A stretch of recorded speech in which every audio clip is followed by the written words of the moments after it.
हाँ, एक सवाल। एक दफा मैंने अपनी एक अजीजा साहब से जिक्र किया था ना, जिन्हें दिमाग में सर में कोई नर्व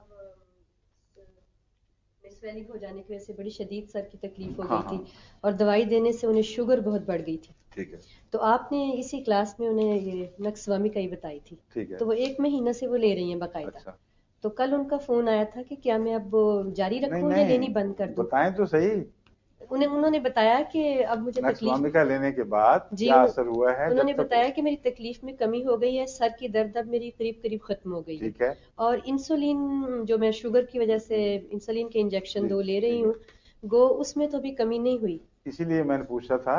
जी इसके बाद नेट्रम सल्फ जरूरी है उनके लिए। मैं सुन रही होंगी, वैसे मैं लिख भी हाँ, लेती हूँ। जी नेट्रम सल्फ जी। इसके अलावा खाएं, और नक्सवामिका 30 भी कभी कभी खाएं। अच्छा जी। नेट्रम सल्फ का जिगर से ताल्लुक है, जी और ख़ास तौर पर वो उस लुबलुबे से ताल्लुक है जिसमें इंसुलिन बनती है। जी। तो नक्स नेट्रम सल्फ शुरू कर दें। 30 में। नहीं, 200 में लें बेशक। अच्छा जी। हफ्ते में 2-3 दफ़ा ले लें। अच्छा जी। और हस्ब ज़रूरत कभी कभी नक्सवामिका। अच्छा। फिर 15-20 दिन के बाद रिपोर्ट करें। अच्छा ठीक है। जी सर।